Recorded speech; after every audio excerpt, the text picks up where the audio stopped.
कि हम बात कर रहे हैं पेंशन योजना के बारे में।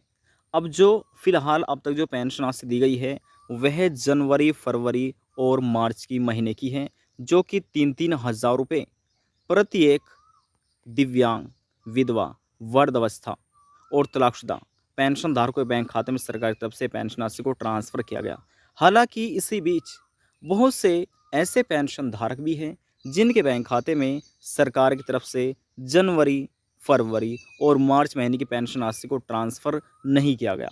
यानी कि ऐसे पेंशनधारक जिनको फरवरी, मार्च महीने की पेंशन राशि नहीं मिली, उनको पेंशन कब मिलेगी? क्योंकि दोस्तों बहुत से ऐसे पेंशनधारक हैं, किसी की 8 महीने से, किसी की 6 महीने से, किसी की 3 महीने से, किसी की यहाँ तक कि 1 वर्ष से अधिक का समय हो चुका है, लेकिन बैंक खाते में अब तक पेंशन राशि ट्रांसफ़र नहीं हो पाई है। तो ऐसे पेंशनधारकों को क्या कार्य करना है, वह भी हम आपको बता देते हैं।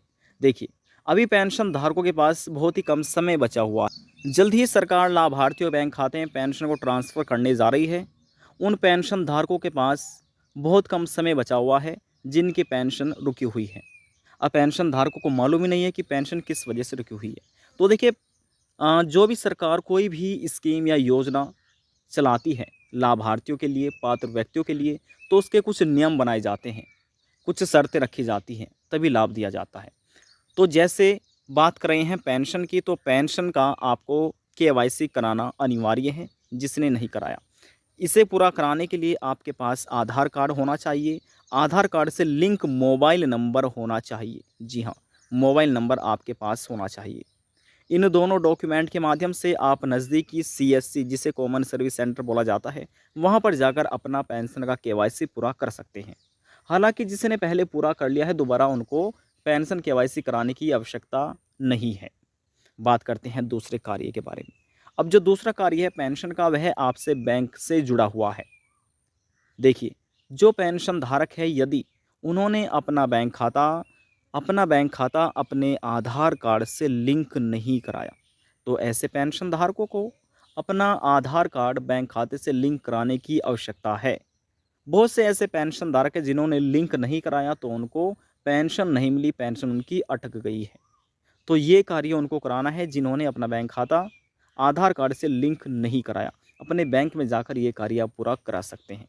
इसी के साथ-साथ आपको अपने बैंक में जाकर एनपीसीआई मैपिंग भी कराना होगा। एनपीसीआई मैपिंग, जी हाँ, ये कार्य आपको कराना है।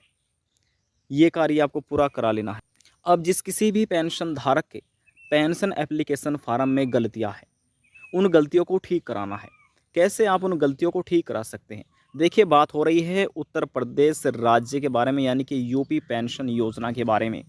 तो उत्तर प्रदेश में कुल 75 ज़िले हैं, 75 जनपद हैं। प्रत्येक ज़िले में, जनपद में एक विकास भवन, जी हाँ, एक विकास भवन, या आप कह सकते हैं ज़िला समाज कल्याण सरकार की तरफ से बनाया गया है। अब मान लीजिए कोई भी आपका एक ज़िला है, ठीक है? तो आपके ज़िले में एक ज़िला समाज कल्याण या विकास भवन ज़रूर बना हुआ है। आपके ज़िले के जितने भी दिव्यांग, विधवा, वृद्धावस्था, कुष्ठ अवस्था या तलाकशुदा पेंशन धारक है, पूरा डेटा आपके ज़िले के जो अधिकारी हैं, ज़िला समाज कल्याण के अधिकारी, पूरा डेटा उनके पास है। तो वहाँ पर जाकर आप चेकआउट करा सकते हैं कि किस वजह से आपकी पेंशन नहीं आ रही है, कहाँ पर आपकी पेंशन रुकी हुई है। वे अपने डेस्कटॉप में ऑनलाइन चेक करके बताएंगे किस वजह से आपकी पेंशन अभी तक बैंक खाते में ट्रांसफ़र नहीं की गई है। देखिए, पेंशन आने के बहुत से कारण हो सकते हैं, जैसे हमने आपको बताया, पेंशन का केवाईसी, बैंक खाता आपका आधार कार्ड से लिंक ना होना, आपके आवेदन फार्म में गलतियाँ होना, मान लीजिए आपकी जन्म तिथि में गलतियाँ है, या आपके नाम में गलतियाँ है, या आपके एड्रेस में गलतियाँ है, या आपकी बैंक की डिटेल में गलती हो रही है। बहुत से कारण हैं पेंशन रुकने के। तो इन गलतियों को आप अपने ज़िला समाज कल्याण में ठीक करा सकते हैं। ज़िला समाज कल्याण में जाने से पहले आपको अपने आधार कार्ड लेकर जाना है। आधार कार्ड से जो मोबाइल नंबर लिंक है, वह लेकर जाइए, और 6 महीने की या 1 वर्ष की आप बैंक स्टेटमेंट ज़रूर निकलवा लीजिए, और बैंक की कॉपी ज़रूर लेकर जाइएगा। तो देखिए, ये तो हमने उनके लिए जानकारी थी, जिनकी पेंशन रुकी है, बैंक खाते में समय से पेंशन उनको नहीं मिल रही है। अब बात करते हैं कि अप्रैल, मई, जून महीने की पेंशन वर्ष 2024 के अंतर्गत सरकार कब लाभार्थियों के बैंक खाते में ट्रांसफ़र कर रही है, और अभी तक क्यों नहीं ट्रांसफ़र की गई, किस वजह से, किस कारण की वजह से देरी हो रही है। तो चलिए, वह भी हम आपको जानकारी दे देते हैं। देखिए दोस्तों, उत्तर प्रदेश राज्य में 7 चरण में मतदान पूरा होना था, जो कि कंप्लीट पूरा हो गया है। 19 अप्रैल से लोकसभा चुनाव की शुरुआत की गई थी।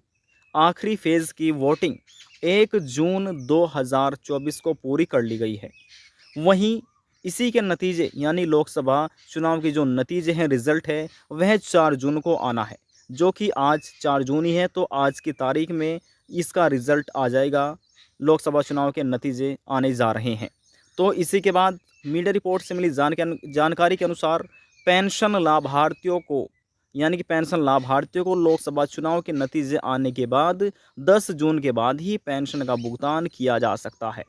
जी हाँ, देखिए दोस्तों, 4 जून 2024 को तो लोकसभा चुनाव का रिजल्ट आ रहा है आज की तारीख में ही। जैसे नतीजे आ जाएंगे, उसके बाद 10 जून के बाद, हो सकता है 10 जून या फिर 10 जून के बाद कभी भी सरकार लाभार्थियों के बैंक खाते में पेंशन राशि को ट्रांसफ़र कर सकती है। अप्रैल, मई, जून की पेंशन कभी भी 10 जून के बाद सरकार लाभार्थियों को दे सकती है।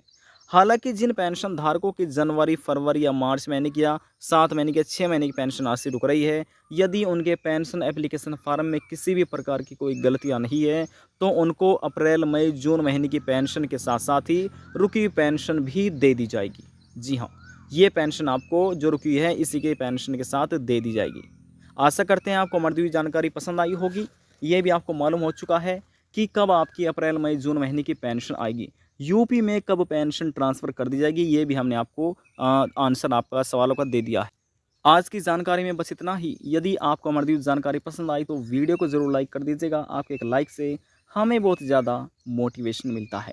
और यदि जानकारी को लेकर मन में कोई सवाल है, डाउट है, पूछना चाहते हैं, नीचे कमेंट बॉक्स में जाकर पूछ सकते हैं। सभी सवालों का जवाब आपको दे दिया जाएगा।